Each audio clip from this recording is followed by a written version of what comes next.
Hello everyone, welcome to another review. The last couple of weeks in the UK we've been having some lovely weather, although interspersed with some cold weather as well.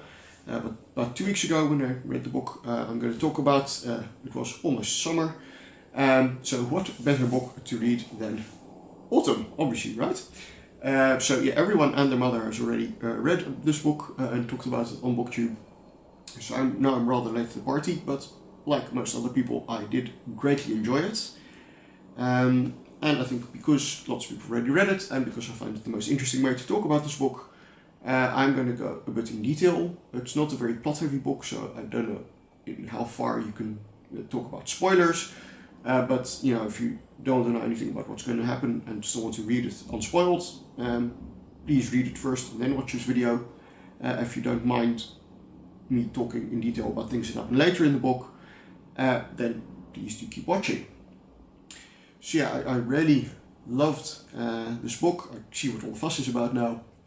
And the interesting thing is, first of all, lots of interesting things going on, but let's talk first of all about the themes and first of all about autumn itself. So when you think autumn, there are lots of things that might come to mind, right? There's, you know, the harvest time, there's maybe death and decay and endings of things getting ready for winter.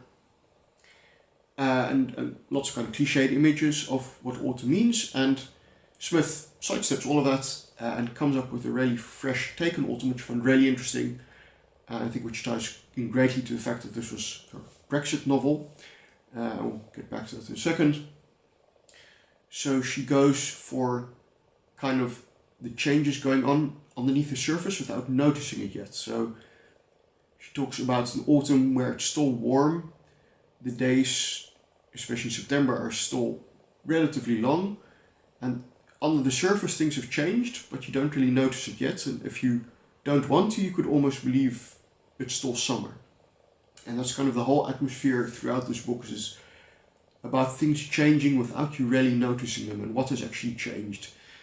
And I think that relates greatly to the Brexit result, especially after the referendum. So, you know, people voted in the referendum, said we want the UK to leave the EU, and then there was a huge momentous event, but nothing actually happened yet. You know, it took a whole while for that to kind of be translated into the Act of Parliament that resulted in the UK actually triggering the article of secession to leave the EU, and even then it's a 2-year process, so we're not going to leave the EU until somewhere in March next year, right?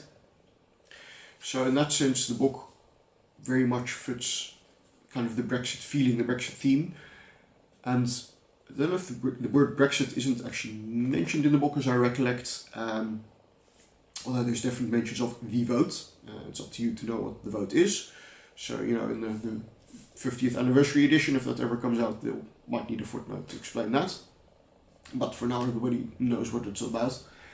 But it's about much more. So a really important theme of the book to me is kind of the power of narrative and who gets to control the narrative.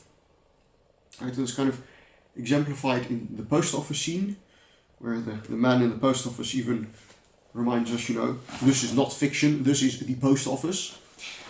But that's really a brilliant scene where on the surface level it looks like Elizabeth and the post office man are having kind of just a, you know, informal banter, and they're kind of on the same level.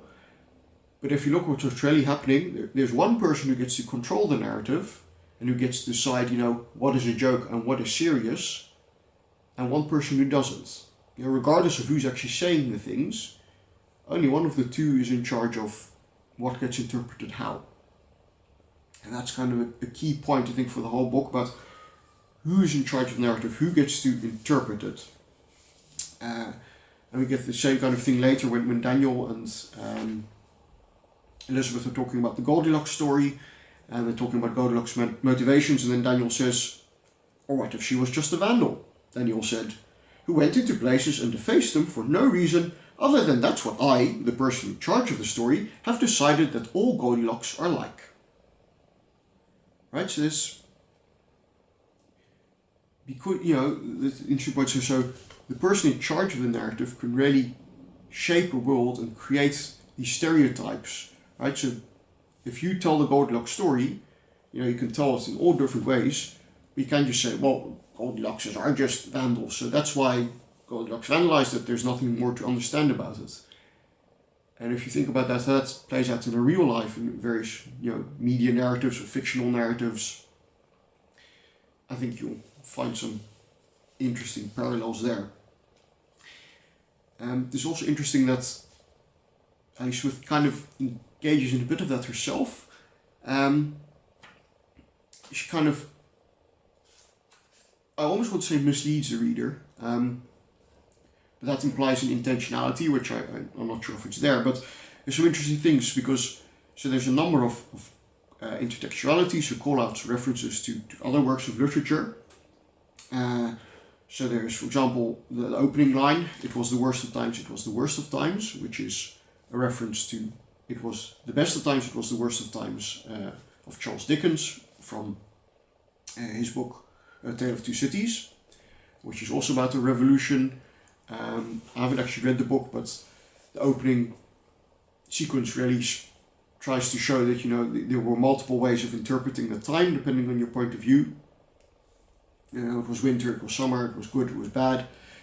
It's just, of course, a theme which comes back a lot in autumn. And then there's also references in Daniel's story to the Metamorphoses, especially to the legend of Daphne and Apollo.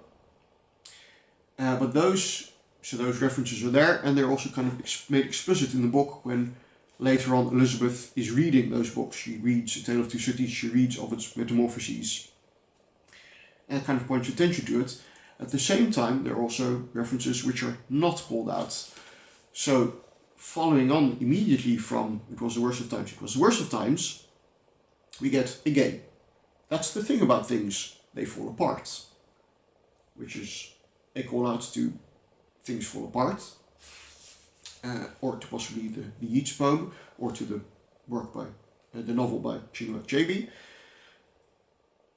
But that is never referenced again in the book, so you kind of have to pick up on that. And a bit further on, we also kind of get something which kind of suggests a reference to the Old Man and the Sea.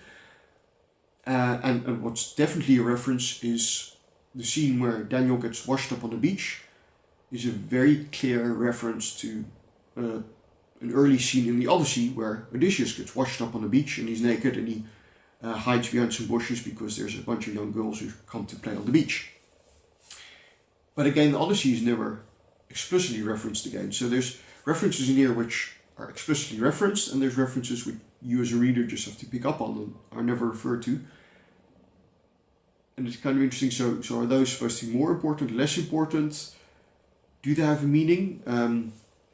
Because especially the Odyssey, so the Odyssey is about, if you view it through the lens of the themes of autumn, it's about a man who goes away for 20 years and then comes back to find that some things have changed and some things haven't changed in his household. So Penelope is trying very hard to keep things the same and to preserve her love for and her marriage to Odysseus. She says, "No, Odysseus is still alive, I'm sure of it." And there's a whole bunch of suitors who want to marry her and therefore also take over the kingdom. And say, "Come on, he's been gone for 10 years now, nobody's heard of him since they left Troy. It's time for you to just accept he's dead and pick a new husband." So they're trying to create this change, this revolution, but Penelope is trying to stop that. And Odysseus then eventually comes home and tries to restore things as they were. But yeah, so I think that the parallels with autumn are less clear. The way that the reference is made, it would make Daniel equivalent to Odysseus. I think that doesn't really work plot-wise, but the reference is still there, so I'm not entirely sure what to do with it. Where I think Smith gets even more misleading is in the meaning of the names. So we have Daniel Gluck, Luck, and Elizabeth Demand, and we go into quite a bit about what the meanings of those names are. So they're obviously supposed to be meaningful, and we get a whole bit about Elizabeth Demand, and this is a bit about her surname. It doesn't. You might think it comes from demander or from to demand or to ask from the French, but it's probably just a corruption, we are told, of de monde, meaning of the world or of the people, depending on how you want to interpret it.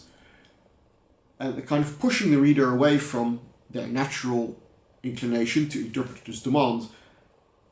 But if you actually look at the story, the times when Elizabeth is most powerful, when she manages to grab back the power and the control of the narrative from other people, is when she demands, when she asks, when she wants to know why. Why are things this way?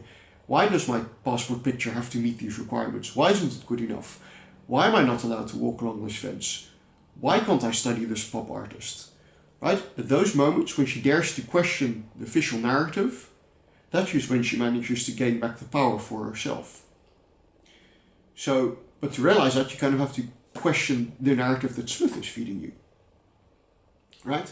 So it's, again, I don't want to make it sound like this was intentional, because I don't have proof either way, but it's almost like, to get the most out of the book, Smith forces you to question the official narrative of the book, which I found really interesting way of reading it.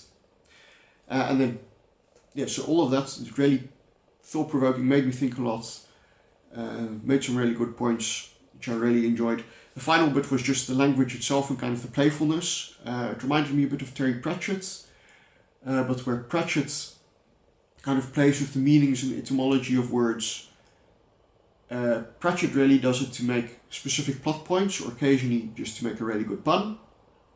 In as far as you are of the opinion that puns can be really good, I quite enjoy a good pun myself, but I know that's not always a popular opinion. But Smith also engages in a lot of kind of Pratchett-esque wordplay. But like I said, Pratchett really does it to make a plot point, whereas Smith seems to do it just for the heck of it and just to have fun with language. And yeah, one of my favourite ones was where they're sitting down somewhere for a moment and it says, "The moment got longer. It became less of a moment, more of a while." And we get lots of those kinds of word plays just to, yeah, it's not necessarily making a point about anything, but it's just really pleasant reading experience, really draws you along. So yeah, all in all, great read, really enjoyed it, highly recommend it. Unless you are a person who wants a plot that will keep you at the edge of your seat, then definitely read something else. But for, if you enjoy a thought-provoking read, enjoy just getting, beautiful language and rhythm and flow of words and wordplay, and enjoy, reading about characters and themes rather than really having something happen, then pick this one up. I really enjoyed it. Probably you're sick to death of discussing it by now on BookTube, but if you do have some thoughts you'd like to share, I'd love to hear them in the comments down below. And see you next time. Bye bye.